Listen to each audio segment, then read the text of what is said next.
Welcome to the Crack House Chronicles, your favorite true crime podcast. I am Donnie, and with me is a man who is venting a new tornado siren, but it just alerts you when there's less than 3 beers left in the fridge. That's Dale. Yeah, I've had one of them for years. Have you? Oh, yeah. Just open the fridge and just start screaming. Yeah, I think it's pretty good. Yeah, it's a good idea. Yeah, but it's the siren of Dale screaming. Yeah, that's it. It's just a recorded voice of me whimpering. Yeah, sometimes I just hear random screaming, and I just wonder if that's you less than 3 beers in the fridge. Yeah, you thought it was the Boston tornado thing, but it's just me. Yeah, get to the basement, honey. Hit the drive-through. We got to roll. No, wait a minute. It's just Dale. He's less than 3 beers in his fridge. We're good. It's good. It's good. What's going on today, dude? You know it. Same old, same old. Same old, same old. Rocking and rolling in the crack house. That's right. Yeah. Ready to get her done. We got a good one today. Yes. We always have a good one. Yeah, we got a crazy case going on this week. Yes, it is. Yep.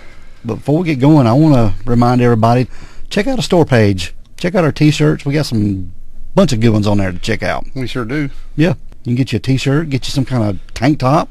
Some. Yeah, get you some kind of mug. Sticker. Yeah. Or you can go to the PayPal and contribute that way if you just don't want to buy a shirt or something. Yeah. Help keep the lights on, or you can subscribe to our Patreon. That's a monthly thing, and you actually get our episodes early and ad-free. That's right. Yeah. You get a little pack of goodies with that. Yeah, you do. Yeah, just anything you can do to help us out in Sports Show is very much appreciated. If it's just tell your neighbor. Yep, tell a friend. Yeah. That helps us too. Yeah, we love it. Yeah, we do. Good stuff. All right, dude. Other than that, we're going to get going this episode. Well, good. You've been talking way too long. We got an email. Yeah, actually less than 2 minutes on this one. Good. But we got a crazy disappearance, man. And this is a North Carolina girl. Yeah, we're coming back to Carolina for a minute anyway. Yeah. And this is a case we're talking today about a lady by the name of Kristen Deborah Modafferi. Yeah, very brilliant lady. Yeah, and just a little bit of background on Kristen. Dale, she was born on June the 1st, 1979 in Danbury, Connecticut. And her mom was Debbie, and her mom was a school teacher. And her dad, Bob, he was an electrical engineer. Danbury sounds like it should be a butler or something. Yeah, it does. Excuse me, Danbury. But Kristen, she was the second of 4 girls. Yeah, and probably a little insane with 4 daughters. Yeah. I got 2, so I get it. Yeah, so at some point they had moved to Charlotte, North Carolina when Kristen was about 10 years old. Oh. Yeah. So they made their home down here. Pretty cool. Good move. I don't blame them. And she had actually attended Providence High School. And while she was in school, man, she was brilliant. Yes. Very, very smart girl. Her mom even said that she was smarter than the teachers sometimes. She would correct them on things. I bet they love that. Oh, yeah, I'm sure. But Kristen was so smart. At one point in elementary school, she actually was able to be promoted to another grade. Just skip this one. You're too good for us. Skipped a grade, yeah.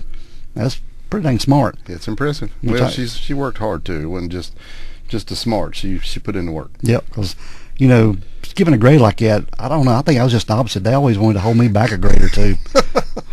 They didn't want nobody to keep me around. They said, Donnie loves school so much, he's just going to keep him a while. They're like, yeah, get rid of this guy. Yep. I was only 6th grader with a full beard, but anyway, that's a whole different episode. That's a good one. Yeah.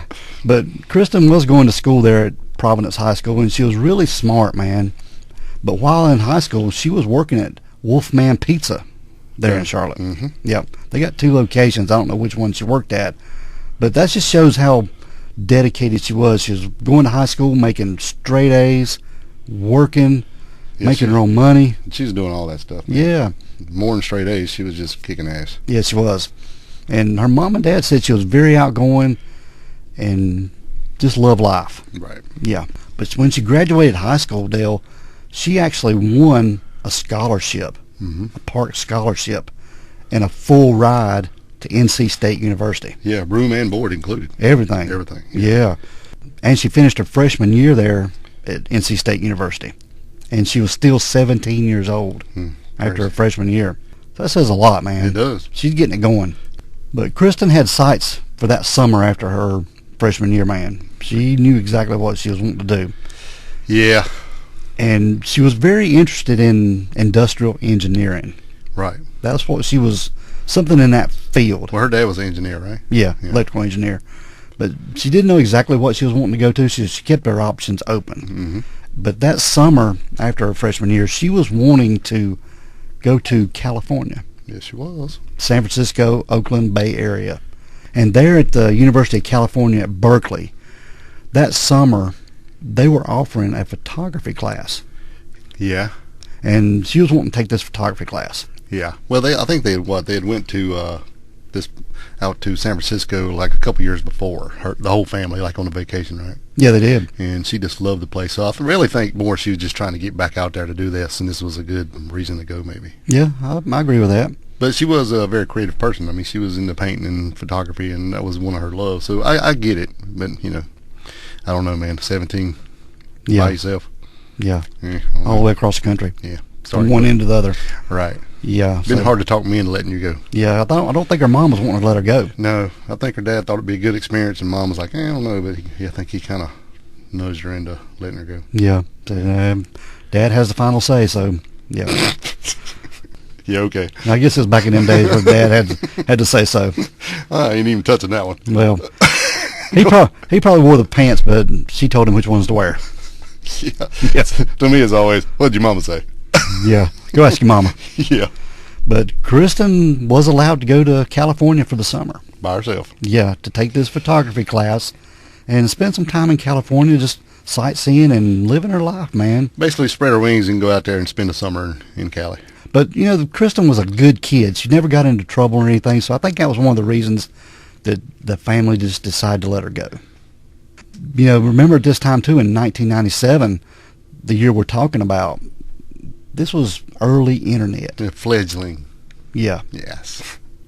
So Craigslist was a thing. Yeah. And she got on Craigslist and was able to secure a room in Oakland. Well, she put a lot of thought into it. She was looking around to see what maybe she could afford to do and where she could stay, and she found that place you're talking about. Yeah. Mm-hmm. And it wasn't real close to where she was going to school, but it wasn't far away. There wasn't like just 10 miles, I think. Maybe? 7 to 10 miles, something like that. Yeah, something like that. Yeah. Yeah. So she was able to get this room in Oakland. Mm-hmm. And this room was in a house. It was an old Victorian home on Jane Avenue there in Oakland, California, mm-hmm. which is right near Berkeley. Okay. And she found this on Craigslist. And there were some people that were looking to fill one of the rooms. So basically she was going to rent a room in a house. Yes, okay. That's what it was. And this house is a 5-bedroom, 3-bathroom home that was built in 1911. Wow. And there in 1997, this house was occupied by 4 young men. And their names were Justin, Griffin, Hans, and Hans had a brother named Kurt who was living there. It seemed like, this was going to be a good place for Kristen to live there during the summer. Yeah. Mm-hmm. Well, I don't know. Depending on how you look at it. And one thing, from too. a dad's perspective, it don't look that good. It's to go somewhere you don't know anyone and stay in a house with 4 guys. Mm-hmm. Yeah. But one weird thing I saw about this house, it was actually in foreclosure. Yes. It was. The owners, yeah. Mm-hmm. To the owners. And none of these people living there were the owners. It just got under foreclosure. And what I've read, too, there in California, it takes a long time to foreclose on a home. So Kristen was like, well, I can live here. And by the time it's foreclosed on, I'll be moved back to North Carolina. Yeah, I think California's got some weird laws according to that, because I see a lot of stuff about those squatters going in and staying and they just can't get rid of them. Yeah. I'm like, what do you mean? You see a lot of videos and stuff popping up, especially now about that. Mm-hmm. And it's kind of odd to me. Like, it'd be your property, but you can't make people leave your property. Yeah. Weird. Or it takes a long time to get them out, which is odd to me. Yep. But like I said, this Victorian home was on Jane Avenue there in Oakland, and Kristen just knew this was going to be a great place for her to stay during the summer to be able to do her thing. Mm-hmm. Mm-hmm. And it was actually Griffin and Griffin's girlfriend. She had actually left. Her name was Rosie, and she went back to France for a little while. I don't know exactly why. I'd heard that she had a breakup with Griffin. Yeah, I think they had an amicable breakup, and then she decided to go to France for the summer. Yeah, and that made her room available. Right. Yeah, for only $500 a month. That's what she was going to be doing. $500, which today is about $978 or so for a room. So while Kristen was out there taking this photography class, these classes that she was going to take out there, they would be credits toward NC State University. Yeah, I think she had talked to them. They agreed they would let the credits transfer. Yeah, and she was able to take an elective class too, and this was belly dancing. Yeah, which is interesting. Yeah, that's kind of cool. Yeah, I mean, the photography she was going to take, and that was going to, something that she was really interested in. I guess the belly dancing thing was just a fun thing to do. But this was going to be a win-win for Kristen, being out there doing this stuff. And Griffin, he was kind of like the leader of the house. I think he was the one who had the lease for the property there they were renting. And he was also a web designer in his late 20s at the time. And he was in charge and in contact with Kristen during this time that she was wanting to move out there. Okay. Yeah. So the day came for Kristen to go to California. And this was on June the 1st, 1997. And the guys there at the house, they even went to the airport there in Oakland to meet Kristen. Right. Yeah. And this would be her 18th birthday. 18th birthday, the day she went to California. Mm-hmm. And Kristen's classes, they were scheduled to start on June the 24th. So she had a little over 3 weeks to be able to go around the Bay Area and explore and find a job and just have some fun, man. See some sights. Yeah. Yeah. But she was excited about this, and it wasn't long after she was out there. She was putting in some resumes, and she found a job. Yep. She walked into a coffee shop. This was at the Crocker Galleria. This was kind of like a upscale mall-type place. Yeah, it's a pretty unique building, actually. Yeah, and she walked into this coffee shop. It was called Spinelli's Coffee. And she was looking for a job, and they weren't hiring. No. But the lady there that ran the coffee shop, she was so intrigued by Kristen, she made room for her. Yeah. And gave her a job. We'll find you some hours. Yes. She was described as being ambitious and just an electric personality, and she thought that she would be a good fit for what they had there at the coffee shop. Well, you need somebody like that selling coffee, Yeah. upbeat. But it wasn't full-time. It was just a part-time job. Yeah, well, she's giving her what she can give her, Yeah. So Kristen took this job, and she found another part-time at Cafe Muse, which was located in the San Francisco Museum of Modern Art, Right. which they call MODA. And that wasn't far away either. No, I think About a half a mile. Yeah. Yeah. And she would work there on weekends. And at both jobs, she began working as a barista. Mm-hmm. But these jobs were about 10 miles from the house. Okay, that's where I got to 10 miles from. Yeah, they were. These jobs were about 10 miles from her house there she was renting in Oakland. Right. So it's 10 miles from the house to work, but really a lot closer when she started school. And she didn't have a car, so she was having to take the BART into the city whenever she went. Now, this BART, it stands for Bay Area Rapid Transit. Yeah.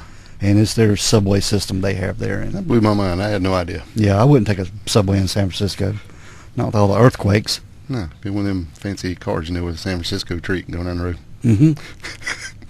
Yeah. Rice-A-Roni. And Kristen got these jobs, and she was ready to start her summer, man. She was excited, and she began working immediately.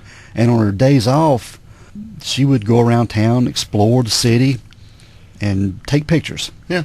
Well, she'd get off, she worked the morning shift, so she'd get off at 3 o'clock and just go. She wouldn't go back home. She'd just go do stuff. Mm-hmm. Go around town. She was motivated. Yep. And it was one night, and she hadn't been there long, and she actually went to a concert. And it was a pretty good ways away. And I think even Fiona Apple was playing at this concert. Was this that summer solstice party thing? Yeah. And she went out there, and the concert was over late, and the train back home had already closed down for the night. So she didn't know what to do. So she actually was going to stay at the train station and sleep on a bench all night. But she'd met a guy there, and he was nice to her, and he actually invited her back to his brother's house to sleep on the couch. Right. That night. And she took him up on it. I think they even split the cab to go back to his brother's house. And she spent the night there, and he took her to work the next day. Yeah, see, I don't know. This part here tells me she might have been brilliant as far as intellectual stuff, but as far as street smarts or common sense, I don't know about that. I think she might have been a little naive. Yeah, to me. I mean, you don't know none of these people. I mean, sleeping on the bench is bad enough, but going back to this dude's, I don't know. Because she's a very, very beautiful young lady. Yeah. I mean, I don't know. This I don't know. Maybe that's just because we do this all the time. And I just think bad things. But to me, that just sounds like a bad move. I mean, everything worked out well, but I'm just saying. But Kristen, just to describe Kristen, we didn't do that at the beginning, but she, like you said, she was very beautiful. She had these very unique dimples. Yeah. When she smiled. Super cute. Yes. So we're moving up to Monday, June 23rd, 1997. And this is when Kristen went to work at Spinelli's Coffee there at the Crocker Galleria. Yeah, Galleria. And she went to her shift as usual, and she got off at 3 p.m. like we were talking about. Right. And before she left work, she was asking some of her coworkers for directions to Baker Beach. This is right near the Golden Gate Bridge, and it's about 7 miles from the mall there, but in the opposite direction of where she lived there in Oakland. Mm-hmm. And Dale, this day was the last day before her Berkeley classes began to start. Her photography class and belly dancing classes began. So she was wanting to have some fun this last day. So her last day of freedom, per se. Yes. Yeah. And she was wanting to have a little fun, and I think potentially attend an unknown party that was being held at this beach. Well, it seemed like she had talked to a couple of her coworkers, and they were trying to find some. She wanted to go do something, and she had talked to them about some stuff to do. And the only thing they had come up with was this place that she hadn't already been. Mm-hmm. And she was asking them how to go. She wasn't sure if she was going to go down to the beach or not, but she was asking them what was the best way to get there if I do decide to go. That's right. But it seemed like Kristen was going there right after work. But one of her coworkers supposedly, now you and I have talked about this, Mm-hmm. they actually saw Kristen walking around the second floor of the Crocker Galleria. Yeah, this thing was like a 3-floor shopping mall, but it's not like a mall like what I'm thinking about, like a big building with a bunch of stores inside. It was like open on the end with a giant arch. It's a really cool building, Yeah. That's where you kind of went, but the coffee shop was on the ground floor. Yes. Yeah. But this coworker saw her on the second floor about 45 minutes after she got off work, so at around 3:45. Mm-hmm. And she was walking with an unidentified blonde woman. Yeah, that's what they say. Yeah. But So- it's kind of weird. Yeah, we'll just leave that at what it is, but we've talked about this. We may talk about this at the end of it. Yeah. So the following day, this was June the 24th of 1997, the Kristen's classes were supposed to start, and she didn't show up. Nope. So, it being college, they don't take attendance much, and Well, they take attendance, but they don't. It's not like high school. They No, don't you're- care. They you're don't an care if you adult. show up or not. You pay for it. If you don't show up, they don't care. Yeah. They're not going to call you mama. mm-mm. And she'd already paid a $925 tuition for these classes, which would, I don't know, be close to $2,000 today. Yeah, $1,800. Yeah, it'd be close to $2,000 today.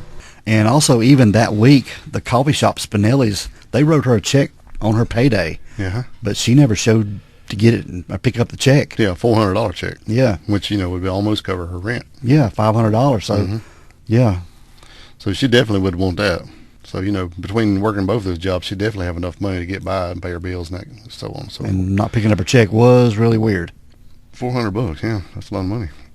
But the night before, her roommates noticed that she was probably going to Baker Beach, and she didn't come home either. Right. So they just thought maybe she met up with somebody, was crashing somebody else's house, or even met a guy or something. Well, I think in this roommate situation, a lot of them are doing their own thing, and they didn't really know each other, and I don't know how much the roommates knew each other, all of them, because I'm sure they're all doing their separate thing, living in separate rooms and coming and going, so you don't really pay attention if you see them or not. Yeah. If you run across them, fine, but no big deal if you didn't. And they only knew Kristen for 3 weeks. Right. So, not like you're a lifetime friend. It's just, 3 weeks Right. knowing somebody. Mm-hmm.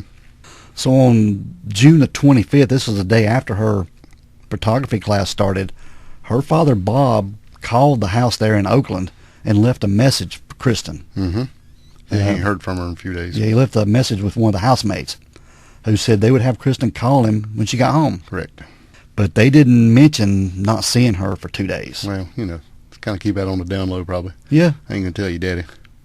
And then the following morning, which was on a Thursday, Kristen still hadn't got home. And her housemates or roommates began to worry Right. when they heard from Kristen's coworkers about her missing work. Yeah. So now she's missed school and missed work Yeah. and hadn't been home for 3 days. So Kristen's dad, Bob, called the house again that day to check on Kristen. And once again, He was worried. yes, he was. So they didn't know what was going on. Right. And that's when the roommates informed him that they hadn't seen Kristen in 3 days. Ooh. Can you imagine, dude? Heart sink, buddy. Your kid out there and you hadn't heard from him in 3 days. And at this point, I'm sure Debbie is not happy. No, so they jumped on a plane the next morning, and they flew straight out there. Mm-hmm. And after landing in San Francisco, the parents, they went straight to the Oakland Police Department to report her missing. Right, you got to get there as quick as you can, you know. But this is on a Friday. Mm-hmm. Friday afternoon. Yeah, June the 30th. And they put her case off till Monday. Yeah. Well, sorry, come on back Monday, we'll talk to you. Yeah. Put the close sign in the window. What the hell? And, you know, she was 18. Right. So they thought, well, she's an adult. Maybe she just left on her own. But Kristen's not the kind of kid that would leave on her own. Well, she might leave on her own, but she's going to call her mom and daddy. Oh, yeah. I mean, you know, she ain't, I mean, go ahead. But at this point, Kristen been gone for a week. Yes. And she hadn't shown up for work. So I can imagine it being pretty frustrating for the parents. Oh, yeah. Mm-hmm. Especially when daddy doesn't talk to mom and letting her go. Yeah. And you fly to California and the police like, yeah, we'll pick it up Monday, like you said. Yeah. So they spent the weekend doing their own searching, even Kristen's bedroom there at that house. That's where you need to start. Yeah, and that's when they found a newspaper. It was a Bay Guardian newspaper. Which is like a, I don't know, around here they have like a creative loaf, and it's like a little, not really a newspaper. You Yeah. know what I mean? Does that make People sense? put personals in there. Yeah, it's like your local entertainment kind of thing, Yeah. I think. But they found this sitting in her trash can, and it had a personal ad circled. Mm-hmm. And it read, "Friends. Females seeking friends to share activities who enjoy music, photography, working out, walks, coffee, or simply the beach. Exploring the Bay Area. Interested? Call me." Right. But unfortunately, when Bob showed this to the police, they were unable to find out who placed this ad. Right. Because I think the Bay, that Guardian newspaper switched computer systems or something, and all the files had gotten purged and it got gone. Well, I think I just flushed them out after so long, probably, so that way, because when it says call me, like myself, I was like, well, why don't you just call the number? But you as kind of like a switchboard, like you said, where they have a random number there, and you call, and then they can put you in touch with whoever. However that works, it's not a direct phone line. That's a good safety thing too. Exactly, and I'm sure. So after however many days you pay for that ad, I'm sure after them days are up, they delete it out or whatever you say. Mm-hmm. Yeah, to get rid of it, because you didn't pay for no more. Yep. So no need us keeping it. So investigators, they were wondering if Kristen had wrote the ad herself or if someone else did. Yeah, I mean, if you read it, it kind of sounds like everything that she likes, right? Mm-hmm. So it's very possible. But why would she circle her own ad? I know. Unless she just circled it to say, well, there's my ad. I don't know. Yeah. Well, it's in there. There it is. Yeah, I don't there know. it is. I don't know. It kind of put me in the mind of the J. Potter Mints, the waterbed Yeah. episode we did with the ad that was found in the house. It was circled. Yes. Yeah. Whew, that didn't end up good. No, it didn't. But the police there, they were wondering if Kristen met up with some kind of foul play. Possibly, I guess. You never know. But they couldn't find out who placed the ad. Which is weird to me. I mean, I know they get rid of the stuff, but what was it? You think it was a free ad? Yeah, it was actually a free ad because they were running a thing where you could, I think, place an ad for free for a week. Oh, okay. Yeah, so That way, when they get rid of it, it's gone because they have no transaction or paper, no trail or nothing. Mm-hmm. Okay, that makes more sense. All right, now at this point, Dale, investigators were fully on the hunt to find out what happened to Kristen. And Kristen, at the time, she was 18 years old and 5'6", brunette with fair skin, shoulder-length hair, and brown eyes. And she weighed around 140 pounds. And the investigators, they interviewed Kristen's co-workers there at Spinelli's Coffee. And they discovered that Kristen had expressed interest in going to the beach that day. Mm-hmm. That was the last day she was seen. Correct. And one of them thought that she was going to take pictures at Land's End Lookout, which is a couple miles from Baker Beach, while other officers began interviewing other people close to Kristen. And dozens of National Park Rangers and San Francisco police headed to Baker's Beach and to the Land's End Lookout with bloodhounds, hoping to find some kind of clue, which led to Kristen. Yeah, that's pretty cool. But interestingly enough, the bloodhounds were able to sort of figure out that Kristen had left the Crocker Galleria where she worked and ended up at a nearby bus stop and her scent disappeared there, and was then picked up again at Ocean Beach. That's amazing, isn't it? Yeah, which is right next to Baker Beach, and carried on to the outside of Cliff House, which is a restaurant there at Land's End. So these followed the trail down to the bus stop, and then they went over to the other place, and they picked it back up. That's there. crazy. Yeah, it's amazing. Yeah. Dogs, man. But there, at the lookout, there were a lot of people there, and they would go there to watch sea lions sunbathing and just take in the views. It's a very popular tourist place here. It is. Yeah. And that's where the bloodhounds picked up her scent again to a steep cliff overlook near the ocean. Mm. And this place is pretty incredibly scenic. Yes, and it's very much so. A good place to take pictures and pretty breathtaking, man. Mm-hmm. And of course, her last scent being picked up near the cliff's end was very concerning because there was no evidence in that area that anyone had fallen off or anything. Right. I think that's one of the things they thought may have happened. Because the waves come in pretty hard. Yeah, and every now and again a rogue wave, and they've been known to, take people out for sure. Yeah, but it was so busy that day and so many people there, they would have seen somebody out there get washed off the rocks. Or, I hear a lot of people say that, but, there's always a possibility that somebody gets swiped off and nobody knows. Very true. If you fall, it's pretty rocky out there, it looked to me, and all the stuff I saw. So if it would be a big wave and swoop you off and you fell and hit your head, you could be gone quick. Yeah. I would think. Mm-hmm. But you'd think with that many people, they would have saw something. Maybe.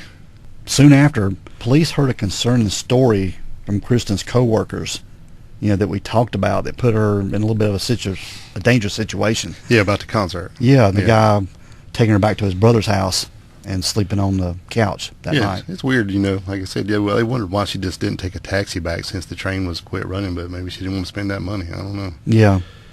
It's kind of odd to me. Yeah, so I don't know, man. I would spend the money before I was going to sleep on a bench in the train station or go to somebody's house I didn't know. Especially Strange if couch. I was a young lady, 18 years old. I know, and so you had to be pretty naive to do this. Right. Everything turned out okay at that point, but yeah, still scary to me. But maybe they thought that Kristen met someone who had some bad intentions. Possibly. Yeah. She trusted this guy before, Maybe she trusted somebody else. Yep, and it was at this point, Kristen's parents, they put up a $10,000 reward in hopes of finding out what happened to their daughter. Mm-hmm. And Bob and Debbie, the parents, were devastated, man, and so were Kristen's three sisters. Yes. At the time, Kristen's sister Allison was 20, Lauren was 15, and Megan was just 7. Right. And they didn't have any cousins either, so they just, that's all that was their family. Right. Yeah. And they were worried deeply about Kristen. Yeah, they always had dreams of all having kids, each other, someday, and then they'd have a bunch of cousins to hang out with. Yeah. But I guess since they moved, down to Charlotte, that was all they had, just, that little bit. That was their family. Yeah, that's the whole pile right there. So, sadly, there were no leads coming in, and the family, they just got hopeless and really unsure what to do. And it was at one point, Bob and Debbie actually went on the Maury Povich show and helped spread awareness for Kristen's case. And there they were able to raise enough money for a $50,000 reward. And there was actually an anonymous donor donated 20 billboards around San Francisco. Wow. To help the family spread the word. Sure, that wasn't cheap. No, not on a billboard. It's amazing. So then on July the 10th of 1997, this is about 2.5 weeks after Kristen disappeared, the police got an interesting tip from a local news station from a man calling in. Now, this man claimed to know what happened to Kristen and where she was at. And a man called the KGO-TV, which is an ABC news station out there in California. Mm-hmm. And he explained that Kristen was murdered by 2 women, and they disposed of her body under a wooden bridge near Point Reyes, California, which is about an hour drive north of San Francisco. Wow. Now, shortly after, the police were able to trace the call, which is amazing. Yeah. And they discovered the call was made by a 36-year-old man named John Onuma. John Onuma. Yeah. Who happened to live near the Crocker Galleria where Kristen worked at the Spinelli's Coffee. Now, Dale, when they reached out to John, they found him. He denied being the one who called. Yeah, I ain't calling nobody. But eventually came out and changed the story and said he did make the call. and had lied. Yeah. And what he was doing, Which he already knew. yeah, he was trying to implicate two women who had apparently been giving his girlfriend was Jill Lampo. Mm-hmm. These ladies were giving his girlfriend Jill a hard time at work. Yeah. So he wanted to get them in trouble for something. That's something, all right. Yeah. That ain't just getting them in trouble. God dang. Accuse them of murder, get rid of a body under a bridge. But when the police got a hold of these two women for questioning, they had a little bit of a different story. Yeah, I think they knew right away these girls didn't have nothing to do with it. Yeah. See, they all worked at the YMCA with John's girlfriend, Jill Lampo. Mm-hmm. And they had a lot of issues with Jill and didn't feel as though she was a good fit for the job. Right. Whatever the job was they were having at the YMCA. And they were preparing to fire Jill when John Onuma made this phone call, accusing them of killing Kristen. That's serious stuff. Yeah. So John began to look suspicious, man. It was a very detailed story he gave him for somebody who didn't know nothing. Yeah, he even told him that there were two lesbian women that killed her. Yeah, it was like he said it was like a lesbian love triangle, and they killed her in the backseat of a car. Yeah. And ended up dumping her under that bridge. So that's a lot of details for somebody just to make something up, to me. Mm-hmm.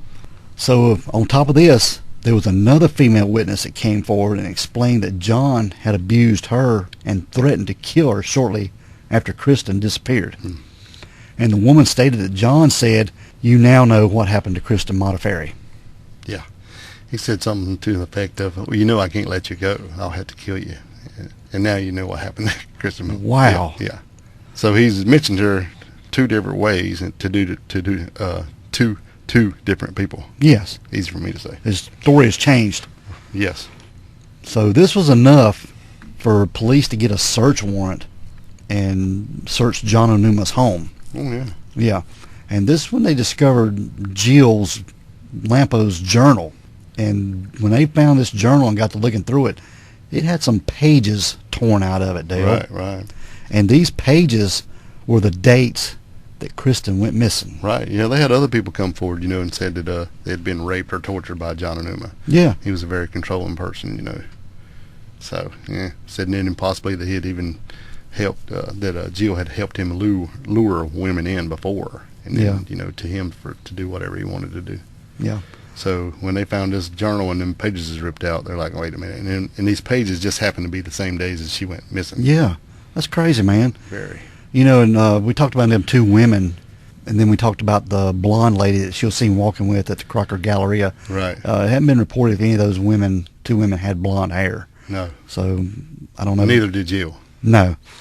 But I think these two women were ruled out pretty quickly. Yeah, I don't think they had anything to do with it. I think they just was in a bad place with this guy blaming it on them. So while they were there in John's apartment there in San Francisco, the police, they also discovered a pretty sizable amount of blood. Mm-hmm. And this was pretty alarming. So they took samples for DNA testing, and it turned out to be blood to a cat. Yeah. Which is still weird. A large amount of blood. A large amount. I mean, what's he doing in there? Dicing up cats? I don't know, dude. Come on, man. So either way, it's still weird. Yeah, very. But they didn't discover anything else. They couldn't find out anything else or anything what happened to Kristen. No. But John was known to have placed personal ads in the Bay Area newspapers looking for women. So it's a pretty good connection right there. Or it could be, yeah, for sure. And they thought maybe John wrote that ad pretending to be a woman looking for a friend as a new way to luring women in. Could be. Or maybe she, put the ad in like we said, and then he's just in there looking at the ads because he always puts them in there and run across that one. Mm-hmm. And could have done a reverse, thing that he was already trying to do. Yeah, and it's kind of weird that the ad had photography in it. Right. Because, that was one of Kristen's passions. Very much so. Yeah. I even thought about, too, John Onuma living near the Crocker Galleria Mall and the coffee shop there. Maybe he went in there one day and was talking to Kristen and just said, hey, maybe you ought to check the ads to see if some people putting in an ad wanting to hang around or something or hang out. It's possible. And after telling her this, maybe he had Jill put the ad in and Jill lured her in. as a friend. Could have been, small talk. Hey, what are you doing out here? Well, I just come out to do a photography class, blah, blah, blah, and see some sights, blah, blah. And he go, could have done it that way. It's all possible, I guess, especially if that's your mindset. Excuse me. And I don't think it's ever been said to which employee that she worked with actually saw her walking around with this blonde lady. Yeah.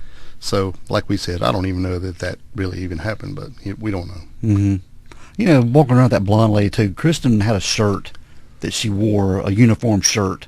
So it makes me wonder if it was really her they saw walking around with the blonde lady or not. Right. And she could also, a lot of people, especially her, she didn't ever go back home, so I'm sure she brought extra shirt with her. She wasn't going to wear a uniform shirt around all day if she was coming to work and then leaving to go do stuff and then never go home till like 10, 11:30 at night. Mm-hmm.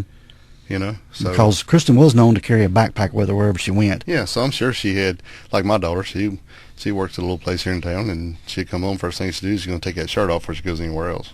Oh, yeah. So she's not wearing that out. So I think, they may have seen her, may have not, I don't know, but I don't think she'd be wearing her uniform shirt around the rest of the day. Yeah, but this John Onuma guy, he's pretty weird. And it was shortly after Kristen went missing, he moved to Hawaii. He did. He moved to the big island of Oahu. I think he's from Hawaii, right? I'm not sure exactly. He is, I don't know. He may be Hawaiian. I'm not exactly sure. I just kind of assumed that because, how many people go, I think I'm going to go back to Hawaii. Yeah. And he moved there, and he was living in a $1.4 million home. Yeah, got it going on, man. The homeowners there in Hawaii where John Onuma was living, they had gotten word that Onuma was wanted in questioning for the disappearance of Kristen. Yes. And they evicted him. Yeah, give him the boot. Yeah. I don't blame him. Yeah. That'd kind of freak you out, wouldn't it? Yeah, they want him out of there. Yeah. I wouldn't want nobody living in my place that was being wanted for questioning or anything. Or no. You'd be a little worried, wouldn't you? Yeah. Disappearance and gone. We don't know what happened to her, but you never know. So they evicted him. Yeah. Sorry, you got to go. This guy, he wasn't even working or nothing. No, living. So just living the life and driving their car. How was he paying for this rent on this home? I don't think he was paying. Yeah, but how? It just blows my mind. I think he was friends of the owner's husband or something. Well, he was living there, and they evicted him. Yes. Yeah, and he got his stuff and left. And it was shortly after this, man, he called back to the landowners or the property owners and said he had left something. Mm-hmm. He did. And they told him he couldn't come back to the property and ask what it was because they thought he had got rid of all his stuff. Yeah, he said I left my stuff there. He said, no, we gave you all your stuff. We've already cleaned out the house. You're done. And that's when John Onuma told him that he'd left a briefcase hidden away in the attic. Yeah, because they wasn't going to let him come back. Said, you tell us what you left and we'll get it for you and make sure you get it. Yeah. So the property owner went up into the attic, and he actually had to hunt for this briefcase. It wasn't just something laying out. It was under the eaves or something. Yeah. He actually had to look for this briefcase. And he found it. Yeah, he found it. And they opened it up. Just like you and I. We'd have opened it up. Oh, yeah, we got to know. Yeah. And inside this briefcase, Dale, there were tons of articles on Kristen Modafferi. Mm-hmm. Yeah. And also a polygraph strip result. Yes. He had taken a polygraph. He actually paid for the polygraph himself. Yeah, polygraph test. Yeah, to see if he would pass a test. Apparently. Yeah, we don't know the We don't know. We don't know the results of it. But this was pretty alarming to the police, man. I think so. Yeah. Now, Dale, there was another interesting connection in all this stuff. Jill Lampo, that's John's girlfriend, Mm-hmm.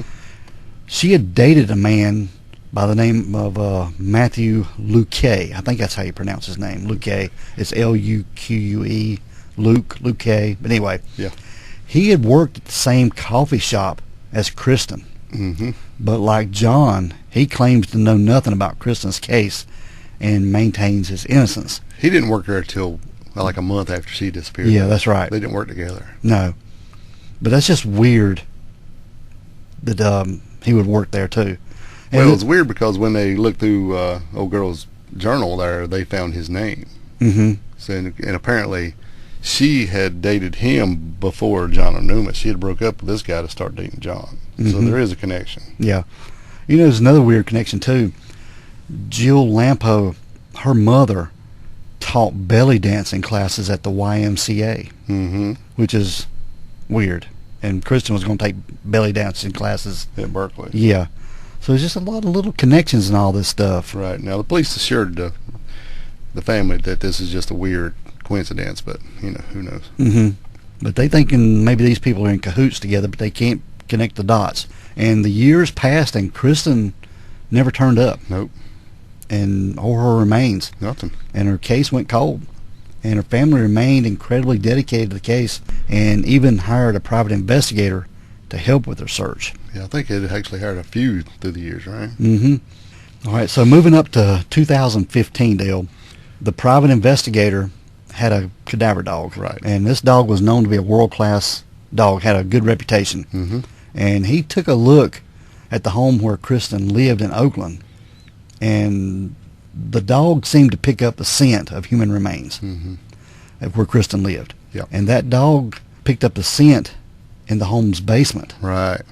So the guy, he asked the local police to come in and excavate this particular concrete slab in the basement. He did. Yeah. And he also thought that these roommates need to be re-interviewed. Yes, he did. So he come in and trying to help them out. Yeah. Which is really interesting. Mm-hmm. All he could do was just tell them about it and just fill them in on what he knew. Right. But it's very strange, man. And this cadaver dog hits on a place, you know, it's pretty concerning. But the police didn't do a thing. Yeah. And 2 years later, a forensic anthropologist visited the home. This was in 2017. And he had some kind of device that he had invented. Yeah, this is the guy from Tennessee. Yeah. From Knoxville, up there where the body farm is. Yeah. Yeah. Yeah, he had developed a proprietary device that helped him detect human decomposition. Mm-hmm. And what's crazy is the device pinpointed a detection of human remains between the home Kristen lived in and the house next door. Yes. Yeah. And also, they took some samples, and there was a chemical signature that proved the presence of human blood that was found near a concrete slab at the bottom of the neighbor's porch steps. And this sample was pretty interesting, Dale. Mm-hmm. It matched the samples of Bob and Debbie Modafferi, Kristen's parents, and they provided samples for testing years earlier. Mm-hmm. As soon as she went missing, in case they found something, right? So that's pretty crazy. Yes. Which means that the decomposition was directly next door to where Kristen was staying. Correct. If this guy's stuff is right. Yeah.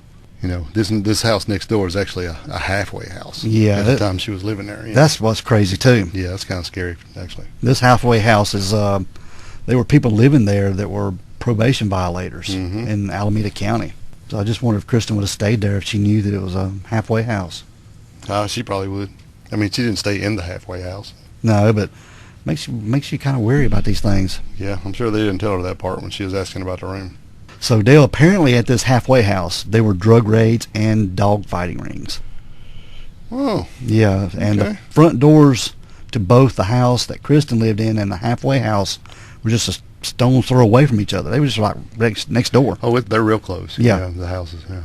And there were many people wondering about the roommates, but they seemed pretty helpful and cooperative.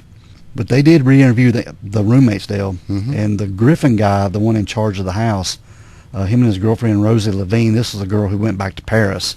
They are actually married now, and he's a web designer. And the other guy, Justin, he works with Wells Fargo, and he's been spoken to on many occasions and has been very cooperative, but he only actually lived in the house for 1 week before Kristen had moved in. And the other guy roommate, his name was Hans Obsel. Hans. Yeah, he had been very helpful too, and his brother Kurt. But Kurt hadn't responded to any interviews or anything, and he's some kind of executive director for the Electronic Frontier Foundation, and what they do, they represent clients regarding privacy laws and things like that. So he might not want to. He's just staying away. Yeah, I think he is, but I don't think the roommates have any. It doesn't seem to be. No. Anything went on in that house. It doesn't look overly creepy or overly, you know. But if there's any DNA evidence there, I'm sure it could be still found. Yeah. Well, I'm sure they looked. And even Kristen's older sister, Allison, who now works as a yoga teacher, at one point, she even made a public plea, and this was for a guy named Robert Durst. Robert Durst was known to be a killer and living in the San Francisco area at the time that Kristen disappeared. And Robert Durst is actually a real estate heir from New York. And, he's also been arrested for the murder of his wife, Kathleen McCormick. Mm. Yeah. So she just thinking maybe he was one in the area. Yeah.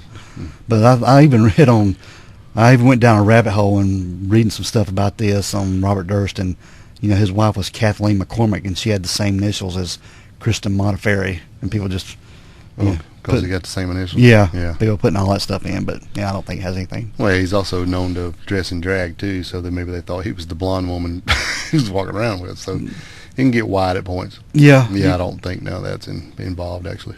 I think there was a movie or something called Jinx about this guy. Yeah, I think I actually watched part of that at one time. I have to go back and check it out. But he was a suspect at one point, but I think he was ruled out. A lot of people have speculated that Jill Lampo, this is John Onuma's girlfriend, was maybe wearing a wig at the time Kristen was seen walking on the second floor at the Crocker Galleria Mall. Yeah. Mm-hmm. Which is weird to me. Yeah. I mean, especially if what to say is true, and she was taking him back to John to do whatever, and they was going to kill her. What does she care what she looked like? Yeah. Unless, I guess, for other people who saw him at the mall, I guess, whatever. But I don't know about that. Because it had been rumored that she would lure women to John. Yeah, it was. Yeah, so I don't know, man. And it could have been. Yeah, it could have been.